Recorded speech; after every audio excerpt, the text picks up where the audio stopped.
Halo, kembali lagi di channel Andrian Eksa dan tentu saja masih bersama Pak Andrian Eka Saputra. Pada video kali ini kita akan belajar tentang unsur intrinsik di dalam teks fabel. Tapi sebelum itu, intro dulu ya.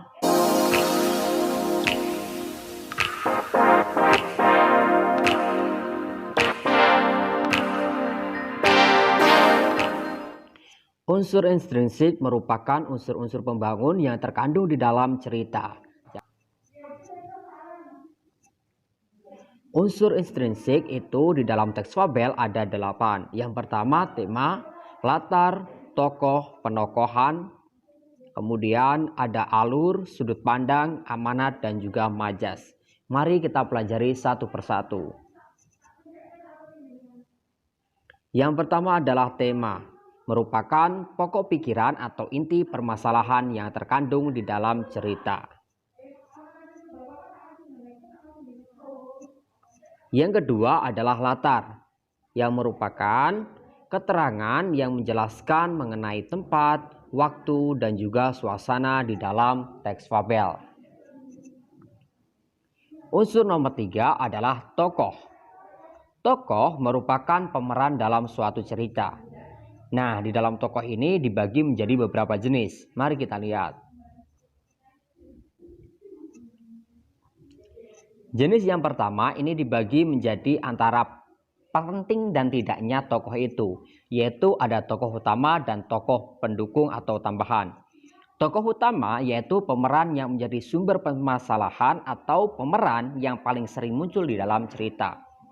Sedangkan tokoh tambahan atau tokoh pendukung yaitu pemeran yang mendukung atau melengkapi tokoh utama. Sementara itu, jenis-jenis tokoh juga dibagi berdasarkan sifatnya. Yang pertama adalah protagonis, yaitu tokoh yang menggerakkan alur cerita, biasanya bersifat baik. Yang kedua adalah antagonis, yaitu tokoh yang menentang tokoh protagonis. Jadi ini adalah lawan dari protagonis, biasanya bersifat jahat. Dan yang terakhir adalah tritagonis, atau tokoh yang menjadi pelerai, biasanya bersifat netral. Jadi tidak memihak antara protagonis ataupun antagonis.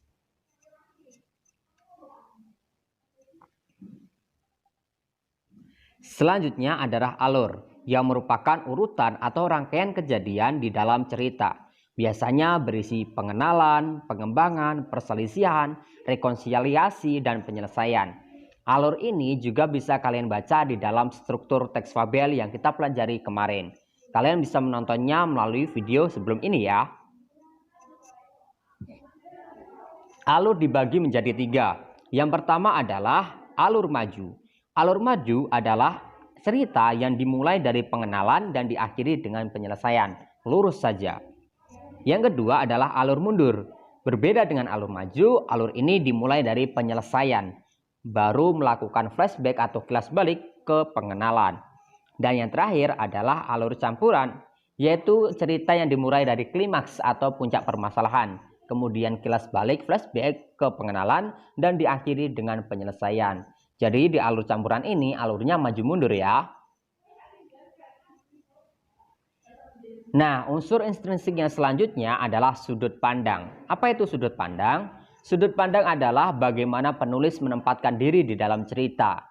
Seorang penulis selalu mempunyai peran di dalam cerita yang dia tulis. Nah, mari kita lihat. Yang pertama, sudut pandang itu ada yang disebut sebagai sudut pandang orang pertama. Apa itu? Yaitu penulis yang bertindak sebagai orang pertama yang menjadi tokoh di dalam cerita.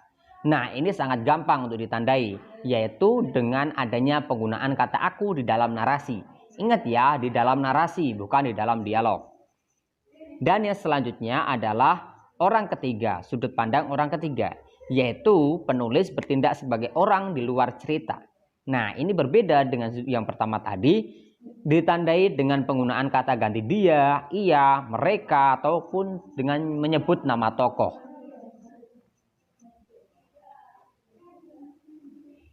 Unsur selanjutnya ada amanat. Amanat merupakan pesan moral atau nilai-nilai yang terkandung di dalam cerita dan ingin disampaikan kepada pembaca. Nah, ini sangat penting dalam cerita teks fabel. Seperti yang kita tahu bahwa fabel adalah cerita yang berisi pesan moral.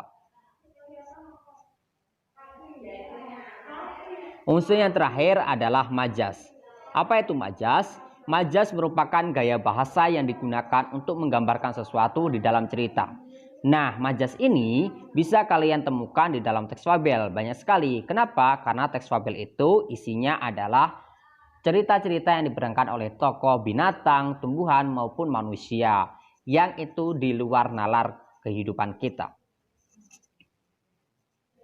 Nah, itulah tadi unsur-unsur intrinsik di dalam teks fabel. Terima kasih sudah menonton video ini. Klik suka jika suka dan klik tidak suka jika kamu tidak suka. Silakan komentar apa yang ingin dibahas di channel ini dan tuliskan juga pertanyaan dari guru-gurumu. Selamat belajar, semoga sukses dan sampai jumpa di video berikutnya. Jangan lupa subscribe. Terima kasih.